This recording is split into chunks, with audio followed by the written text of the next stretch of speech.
পাকিস্তান টি-20 বিশ্বকাপ বয়কট করবে নাকি খেলবে সিদ্ধান্ত জানাতে গড়িমসি করছে পিসিবি, দফায় দফায় বাড়াচ্ছে সময়। বোঝাই যাচ্ছে আইসিসি ও বিসিসিআই এর ওপর চাপ সৃষ্টি করাই তাদের মূল লক্ষ্য। এরই মাঝে আরও একটা নতুন কৌশল দেখিয়েছে পাকিস্তান ক্রিকেট বোর্ড।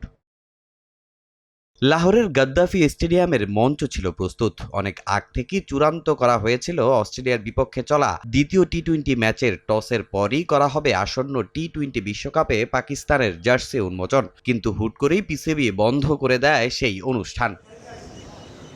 7 ফেব্রুয়ারি থেকে ভারত ও শ্রীলঙ্কায় শুরু হবে টি-20 ফরম্যাটের মেগা আসর। অস্ট্রেলিয়া সিরিজ শেষেই শ্রীলঙ্কার উদ্দেশ্যে রওনা হওয়ার কথা পাকিস্তানের, কিন্তু বাংলাদেশের সমর্থনে বিশ্বকাপ নিয়ে এখনও চূড়ান্ত সিদ্ধান্ত নিতে পারেনি পিসিবি। তবে এরই মাঝে এমন ঘটনা জন্ম দিয়েছে নানা আলোচনার। আনুষ্ঠানিকভাবে জার্সি উন্মোচন স্থগিতের কারণ জানায়নি পাকিস্তান ক্রিকেট বোর্ড। যদিও পিসিবি সূত্র গণমাধ্যমে দাবি করেছে অনিবার্য পরিস্থিতির কারণে বাতিল করা হয়েছে অনুষ্ঠান।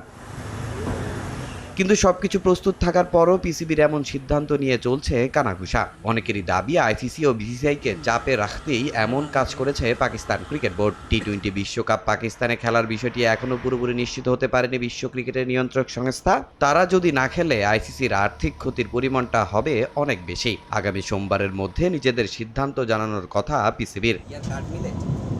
তবে পাকিস্তানি গণমাধ্যমে নানা কথা উঠলেও বাস্তবতা বলছে শেষ পর্যন্ত বিশ্বকাপে খেলতেই হবে পাকিস্তানকে। তা না হলে আর্থিক ক্ষতির সঙ্গে তাদের উপর পড়তে পারে আইসিসির নানা নিষেধাজ্ঞা। মেগা ইভেন্টে হাইব্রিড মডেলে চুক্তিবদ্ধ ভারত পাকিস্তান। গুঞ্জন, পাকিস্তানের সরকারও নাকি বলেছে বিশ্বকাপ খেলার কথা। যদিও সিদ্ধান্ত ছেড়ে দিয়েছে পিসিবির ওপর, তাই চূড়ান্ত সিদ্ধান্ত জানানোর আগে আইসিসি ও বিসিসিআইকে নাকে দড়ি দিয়ে ঘোরাচ্ছে পিসিবি।